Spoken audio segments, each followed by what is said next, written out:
How's it going, everybody? It's Cody with Level Up Games here, and I'm sitting here with Robert Serpe, one of our locals who actually went up to the SCGCon Hartford and played in the Lorcana 5K, where he ended up taking first place overall. So how was that, Robert? That was a great experience. Thanks. I followed Level Up. I had this booth up there. Has all the best cards, best singles.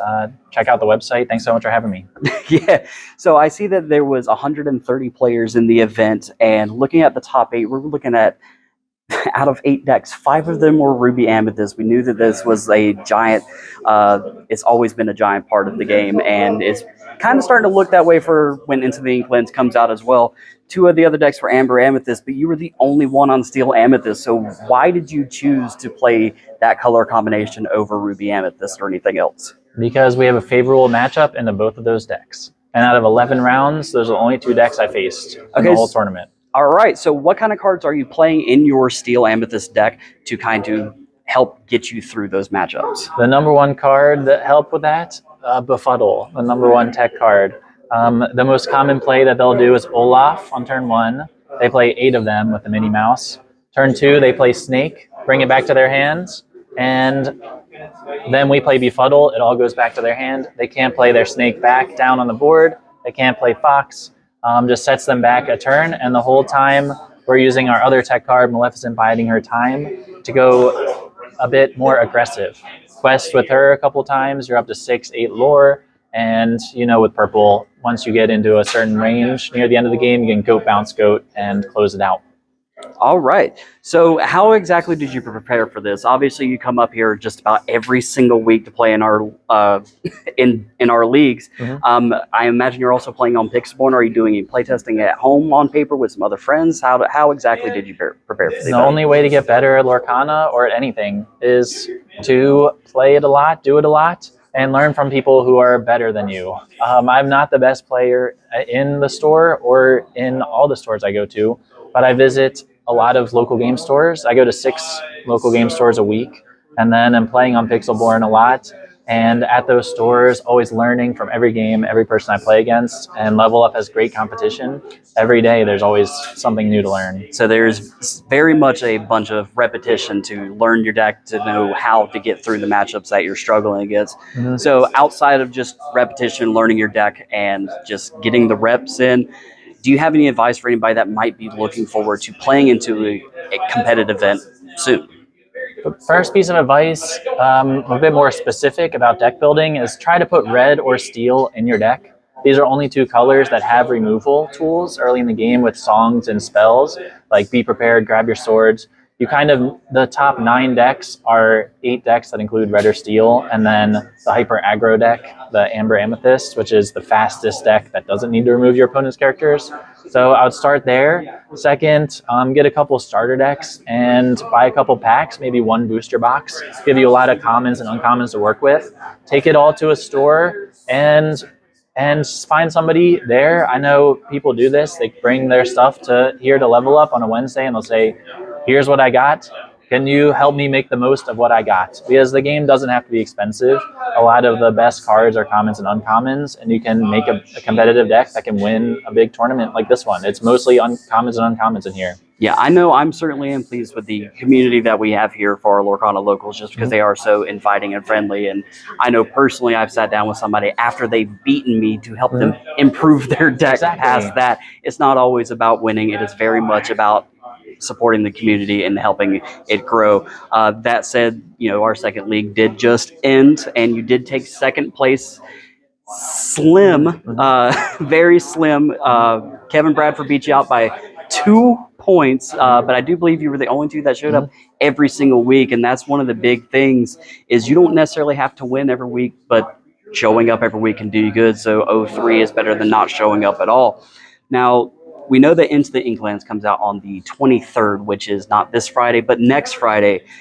How are we feeling about it? Are we pretty excited? Absolutely. Definitely excited for the next set of season here at Level Up Games and for Into the Inklands. Recommend you come here or wherever your local game store is. Try to show up. Participation's a big part of it. And pull some packs and see what you get. There's a lot of exciting legendaries. You got any cards in particular that you're excited for? I'm still looking into it right now. I'm not big on spoilers myself, so I haven't looked much into it. But speaking of opening packs specifically, our pre-orders are actually live right now on the website or in store. You can get a whole case or you can get a single box. We'll have links for that in the description as well. So how do you think that this new set is actually going to impact how the game is played? The first part is locations. There are one ink locations that can generate lore right away, which can be very powerful because they happen guaranteed. And then your opponent has to use their characters to actually challenge your locations, which is something that doesn't really happen in the game right now. And then you can challenge their characters to get favorable trades and control the board that way. So one is just locations in general. Two is the characters that benefit from going to a location. If you can move there and gain something like evasive or ward or start generating lore like Peter Pan and Green, there are a bunch of characters like this that can do that. Also, characters that can do things cheaper, like Jim Hawkins. When you play him for 5 ink, you can play a location for free, and then he moves there for free. Cards like Voyage that can get your characters there all at once.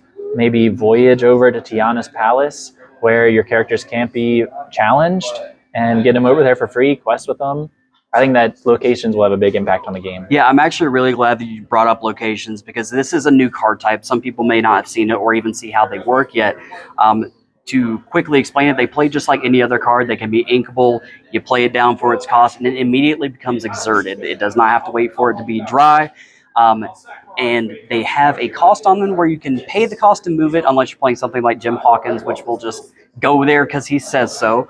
And another interesting fact is the character that you're moving there also doesn't have to be dry. You can just pay the cost and move it there. Some locations have effects that are relevant to the characters on them, and then characters care about being on locations. So it's definitely adding a whole new aspect to the game. I'm really interested to see how that goes. And as you mentioned, it's at the start of every turn, you get the lore, regardless of anything else. It's on the board, you're getting the lore one way or another, which is why it's a very incentivizing for your opponents to try to take them out, but it kind of takes up their turn at the same time.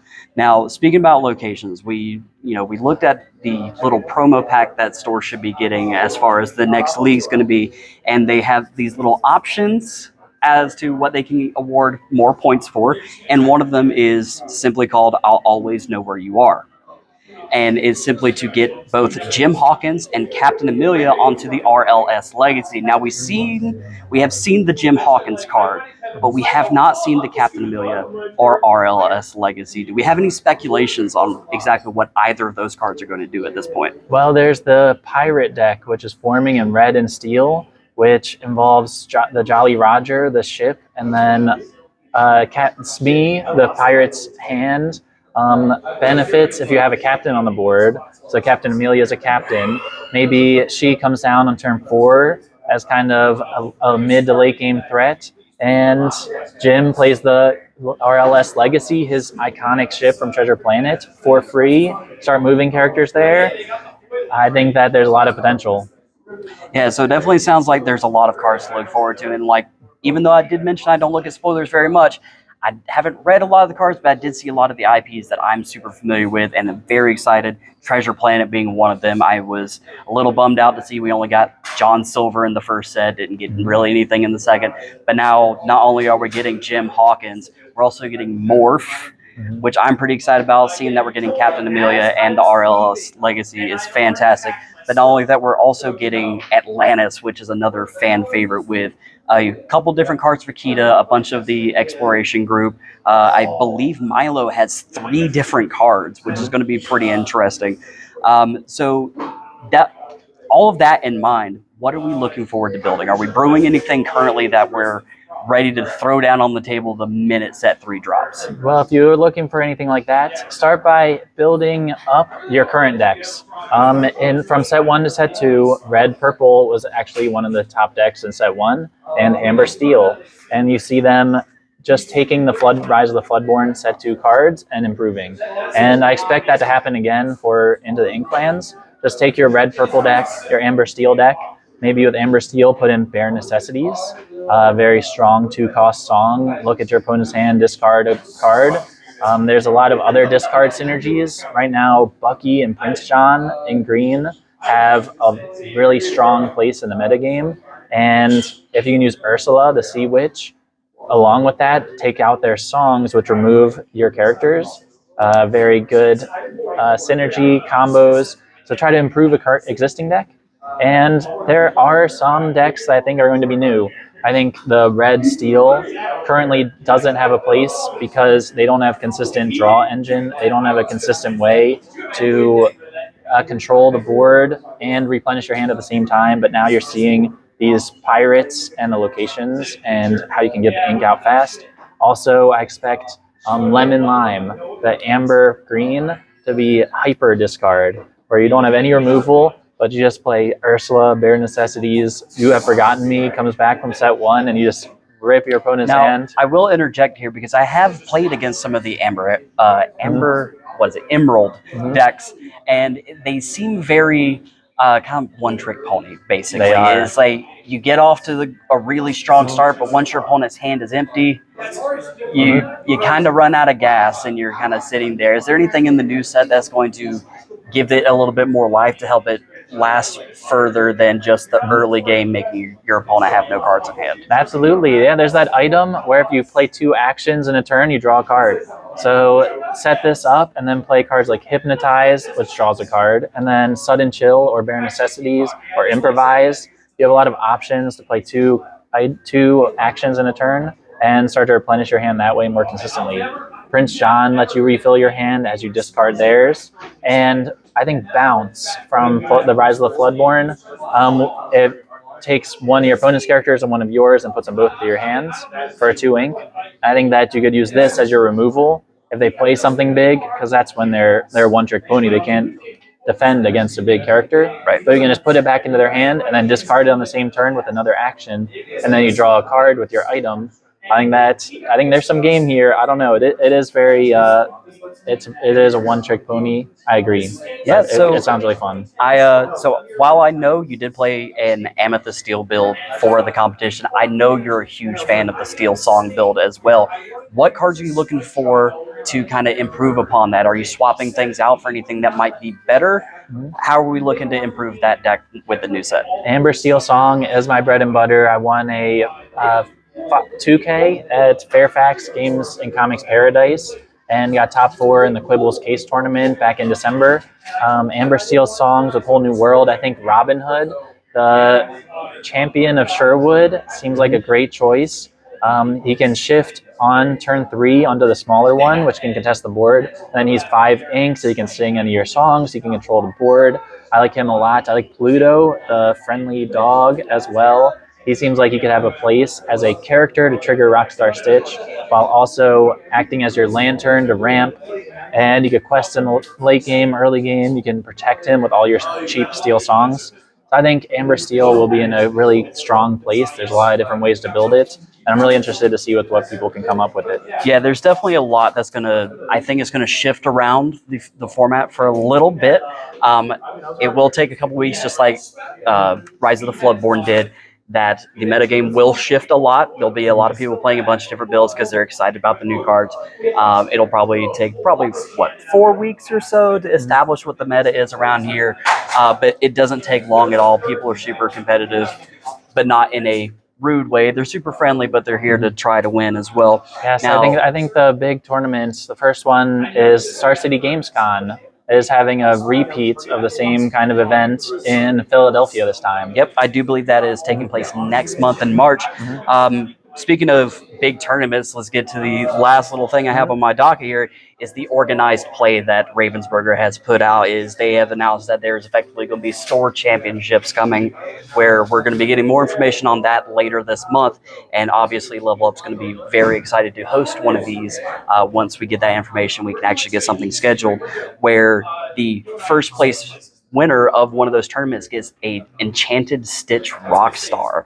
And I've seen the art for this thing. It looks fantastic. And not only does first place get that, but first and second place also get a playmat with the same art on it. So what are your thoughts on these store championships? How many of these do you think you're going to seek out to try to get a play set of the Amazing. Rockstars? The play mat just says champion, and I think that everybody loves Rockstar Stitch. Amber just getting all the adoring fans out with the shift Floodborne and going so wide on the board. Then they play Be Prepared, and then he just comes out again. It's just such a good time playing Amber and doing that combo. So to see that they are taking old cards and making enchanted versions of them is just so exciting. I think everybody has that favorite card. One of my friends' favorite cards is Tamatoa, so shiny and blue. And you imagine like a big blue Tamatoa getting enchanted artwork, and then there's these Champions League events or a big tournament, and everybody comes out. I think it'll be worth coming to if you're casual to the game and just want to see what the stores are like and what the kind of player base is. It's a good place to go, and if you're trying to win, good luck, because there's going to be a lot of people fighting for that. I'm definitely looking forward to see which enchantments they do in the future for more of these store championships, because as you mentioned, going back to what seems to be one of the more popular cards from that set for playing, not necessarily collecting, but playing Rockstar Stitch in set 1 play was a bomb. It was very popular. And then, of course, it's Stitch. Who's not going to love Stitch? I'm interested to see what else they might double back on. Maybe we'll get, for the next one, maybe it'll be an Enchanted Merlin Goat, just because of how popular it is right now. But that's just speculation. We'll have to see how that goes. Well, before I cut you loose here, Robert, do you have any final comments for us? Well, I really recommend checking out Level Up Games if you want to try to win a 5K. I mean, that's where I started. My very first time, I was hearing about how exciting Lorcana was. I was here to play Yu-Gi-Oh! At the time, and just saw it over there. They were having an event, and I said, hey, went up to a friendly store member and said, hey, can you help me get started with this game? Level Up has all the singles, and was very nice and laid some cards out for me. Got into a budget deck and just got started and playing more each week. Check out your local game store. It's really a community building event, and maybe you can go to a big tournament, and maybe you get lucky with your matchups and win some dice rolls and win the whole thing. And it's only up from here. I really appreciate you having me. Yeah, absolutely. And as always, we're very happy to always have you here and everybody else who comes out for Lorcana. And we are very proud of the stock that we have here. Just so anybody finds a deck online, 9 times out of 10, they can come and build the whole deck and walk out with it. And just a final reminder for you guys, not Rise of the Floodborne, that was the last set. Into the Inklands releases on March 23rd, and our pre-orders are up now. You should probably get your orders in while you can. Again, that link will be down in the comments, and we will see you guys next time. Yeah, Thank you very much.